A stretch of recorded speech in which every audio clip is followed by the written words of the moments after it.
Stick around to find out how you can win one of 3 copies of Dragon's Dogma II in the Gaming Analytics launch giveaway.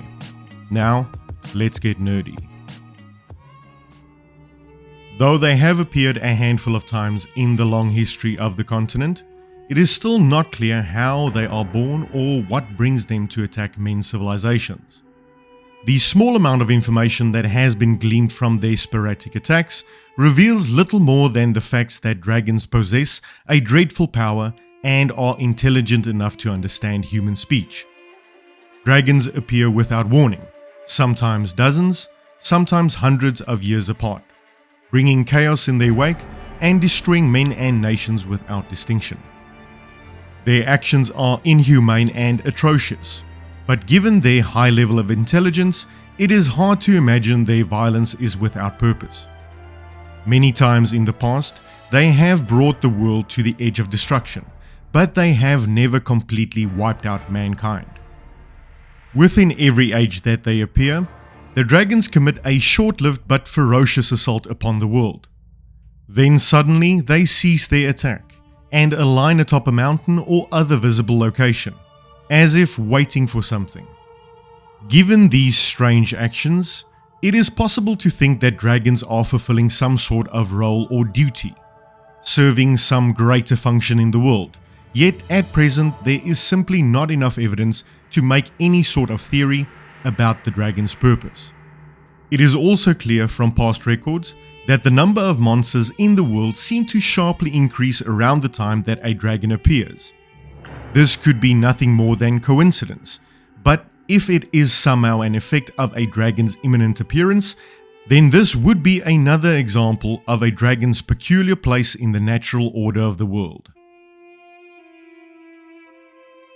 The endless chain or rhythm refers to the cycle of death and rebirth that all living things undergo.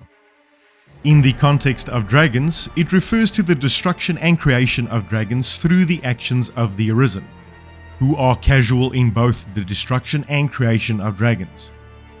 The actions of the dragon causes a potential Arisen to rise to the challenge of the quest to destroy the dragon. Yet if the Arisen fails to fulfill that role, they can give rise to a new dragon through their own death. The process continues without end until the chain is broken. The true purpose of the interplay between great dragons and the Arisen is to find a person with sufficient will to be a worthy candidate for the role of Seneschal. In that respect, the great dragon is merely part of a test. However, the true goal is to break the endless cycle of rebirth and destruction itself. We have covered the Seneschal in a previous video, but suffice to say that in this universe, he or she fulfills the role of God, and is believed to have been an Arisen themselves, whose will has led them to defeat the Great Dragon, and it is their will that drives the world onward. At the time of the Third Great Dragon, the Seneschal was the former Arisen Savant, and it is not known if the Seneschal rules over one world or a multitude of worlds. It can be assumed that the Seneschal is only god of the world known to the Arisen. This raises several unanswered questions about other potential worlds, their gods, as well as the origin of the Dragon. Within the known timeline, only 3 great dragons have been recorded as being defeated in history. The third was slain by an Arisen from Casadus, the second recorded as being defeated by Duke Edmund Dragonsbane, and the first by the God King Leonard. However, it is now known that the second dragon was not defeated in truth, but left the world in a temporary state of peace in exchange for a sacrifice made by Edmund Dragonsbane. Thus, the second and third visitations of a great dragon were the same one.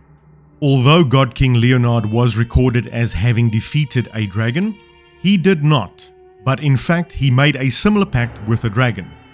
This dragon was defeated by the Arisen Savant.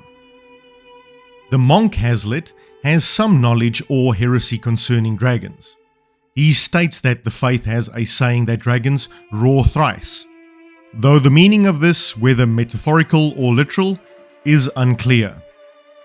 He also notes that Duke Edmund encountered the dragon 50 years before the present attack, and that a dragon laid waste to the land west of Grancis around 150 years prior. R. Smith also confirms this timeline, stating that the ruins of Ernst's castle were made into their present state 50 years ago by a dragon attack. It seems likely that the same dragon was responsible for all three of these attacks.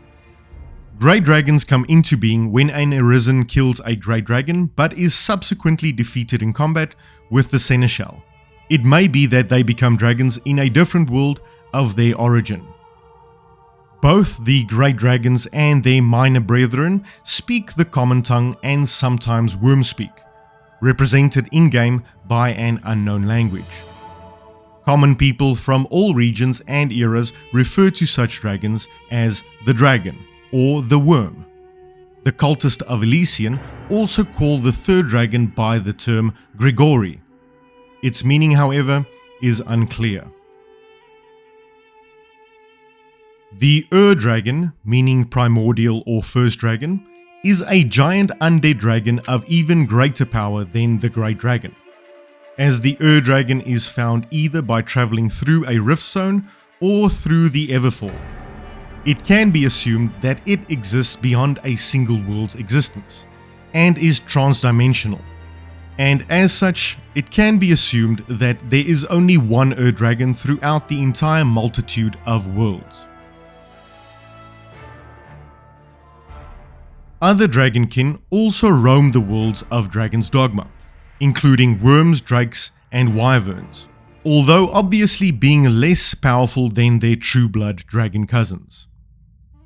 Drakes, Wyrms, and Wyverns were once Arisen, respectively fighters and mages that formed from those Arisen that were killed before defeating the Great Dragon, or who died in the Everfall before facing the Seneschal.